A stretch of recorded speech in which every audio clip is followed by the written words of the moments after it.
तो अभी हम इसमें e⁻st का ग्राफ ड्रॉ करने वाले थे 3 डिफरेंट केस के लिए, जब s प्योरली रियल हो, जब s इमेजिनरी हो और जब s कॉम्प्लेक्स वेरिएबल हो। तो पहला केस देखते हैं, जब s रियल हो। जब s रियल हो तो xt क्या होगा? xt होगा हमारा x e⁻ सिग्मा t, क्योंकि j⍵t वाला टर्म 0 हो जाएगा अगर s, क्योंकि s इक्वल टू क्या है? Sigma plus j⍵। अगर s रियल है मतलब सिग्मा वाला ही टर्म रहेगा और ये टर्म 0 हो गया, तो उसका एक्सपोनेंशियल फॉर्म ऐसा आएगा। अब इसका हम ग्राफ ड्रॉ करते हैं। ग्राफ के लिए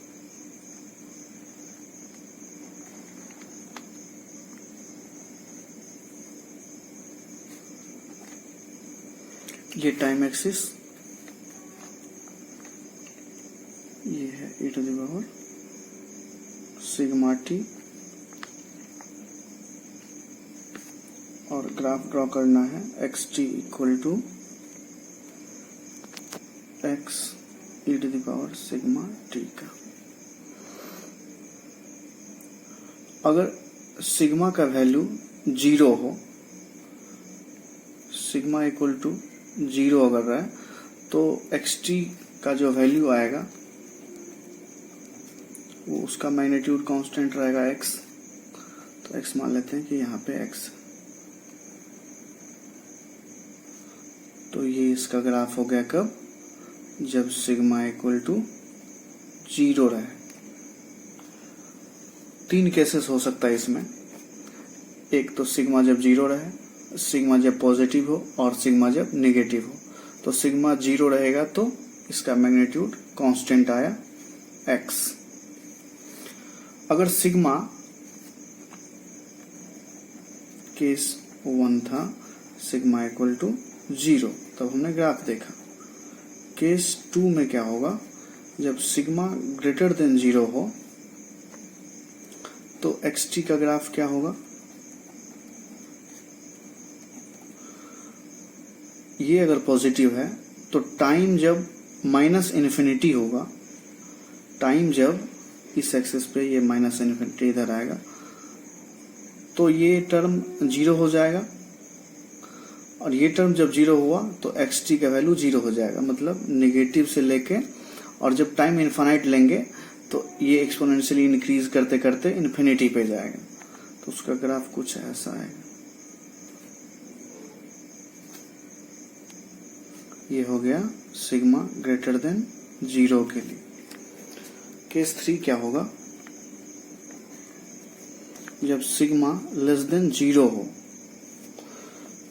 तो ये नेगेटिव आएगा, और t इक्वल टू इन्फिनिटी पे इसका वैल्यू 0 आएगा, मतलब इसका मिरर इमेज कुछ इस टाइप का।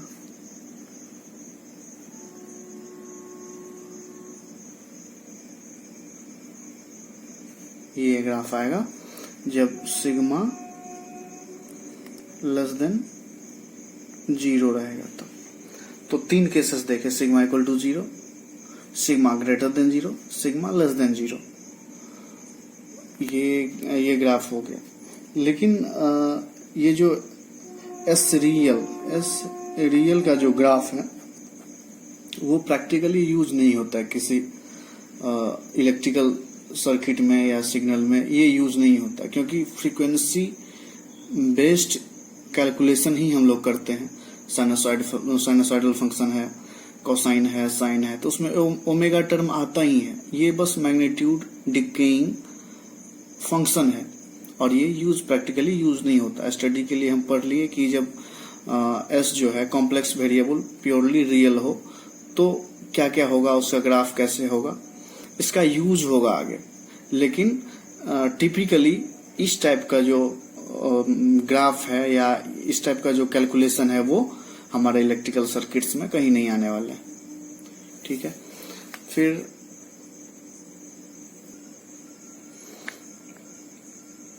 second number when s is imaginary.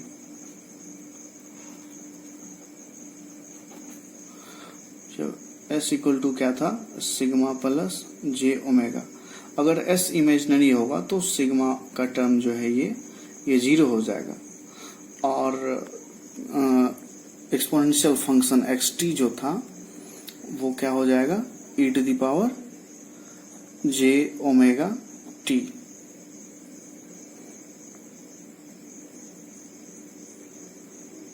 ठीक है, ये जो टर्म है e to the power J omega T, इसको बोलते हैं यूनिट फेजर। ये क्या है, इसका मैग्नीट्यूड क्या है, 1 है, तो इसको बोलते हैं unit phasor rotating with angular frequency omega. Unit phasor rotating with angular speed या एंगुलर फ्रीक्वेंसी ओमेगा। तो अब क्या है, E to the power J omega को हम एलोबरेट करते हैं। E to the power J omega T equal to क्या होगा, क्लास 11th में भी पढ़े थे कॉम्प्लेक्स नंबर, उसमें क्या था, E raise to power I theta को क्या हम लिखते थे, ई पावर आई थीटा को लिखते थे cos theta plus I sine theta. Similarly E to the power J omega T को क्या लिखेंगे, cos omega T plus J sine omega T. ठीक है, तो ई to the power J omega टी का 2 पार्ट हुआ, ये रियल पार्ट और ये imaginary part.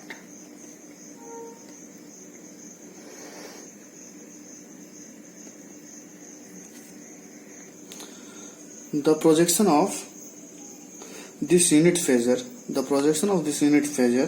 onto the plane perpendicular to real axis is sin omega t, and इसका प्रोजेक्शन ऑन इमेजिनरी एक्सिस के परपेंडिकुलर अगर इसको हम प्रोजेक्ट करेंगे तो आएगा cos ओमेगा टी। इसको हम ग्राफ के थ्रू समझेंगे। पहले तो ये देख लो कि real E raise to power J omega T, ये क्या होगा, cos omega T. Imaginary part of e to the power J omega T equal to sine omega T. अब क्या करेंगे, हम इसको प्रोजेक्ट करेंगे। ये यूनिट रोटेटरी वेक्टर है, फेजर है।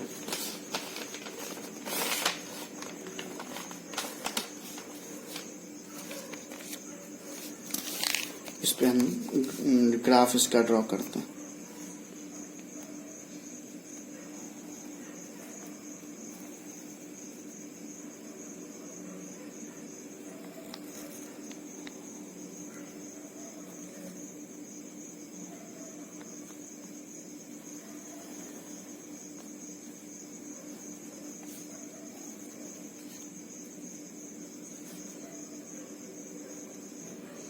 ये रियल एक्सिस है, ये इमेजिनरी एक्सिस है, t इक्वल टू 0 पे यहाँ है, और ये ओमेगा एंगुलर फ्रीक्वेंसी से रोटेट कर रहा है। तो अगर हम इमेजिनरी एक्सिस के परपेंडिकुलर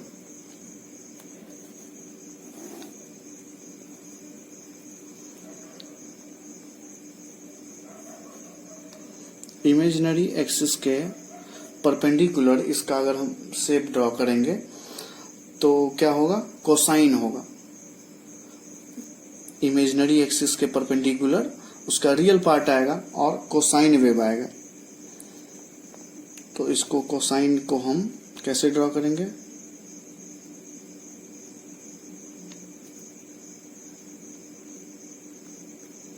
ये क्या हो गया, इमेजिनरी के परपेंडिकुलर रियल पार्ट, ये 0 हो गया। और ये रियल एक्सिस के परपेंडिकुलर अगर हम इसको ड्रॉ करेंगे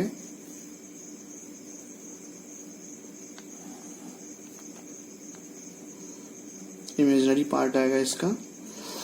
तो रियल एक्सिस के परपेंडिकुलर ये साइनसॉइडल आएगा।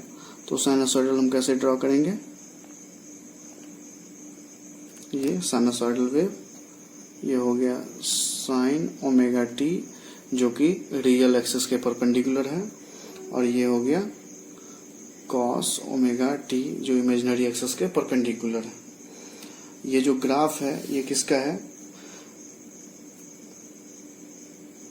ए यूनिट रोटेटिंग फेजर,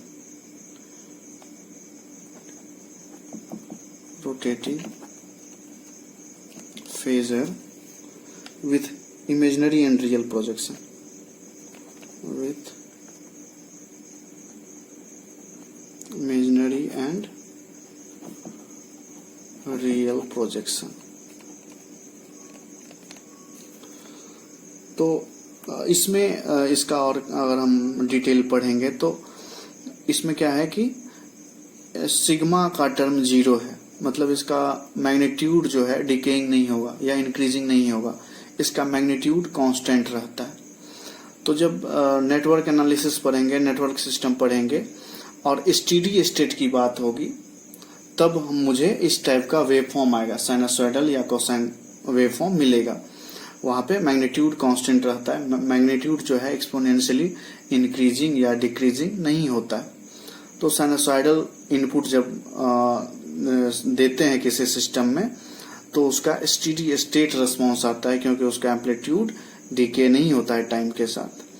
तो ये स्पेशली ये कहाँ पढ़ना रहेगा, तो नेटवर्क सिस्टम में जब स्टेडी स्टेट रिस्पॉन्स पढ़ना रहेगा, स्टेडी स्टेट आउटपुट क्या होगा किसी सिस्टम का, तो वहां पे साइनसॉइडल इनपुट डालते हैं। ठीक है, यूनिट रोटेटिंग फेजर। तो ये जो ग्राफ है किसका है, e⁻j⍵t का, इसका रियल और इमेजिनरी प्रोजेक्शन लिए। तो यहाँ पे क्वांटिटी ओमेगा जो है इसको बोलते हैं रियल फ्रीक्वेंसी वेरिएबल। ओमेगा को क्या बोलते हैं, रियल फ्रीक्वेंसी वेरिएबल।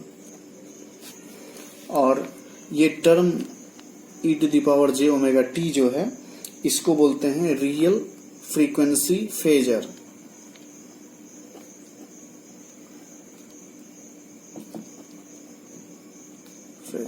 ये दोनों अलग अलग समझना जरूरी है। ओमेगा क्या है, रियल फ्रीक्वेंसी वेरिएबल, और e⁻j⍵t क्या है, रियल फ्रीक्वेंसी फेजर।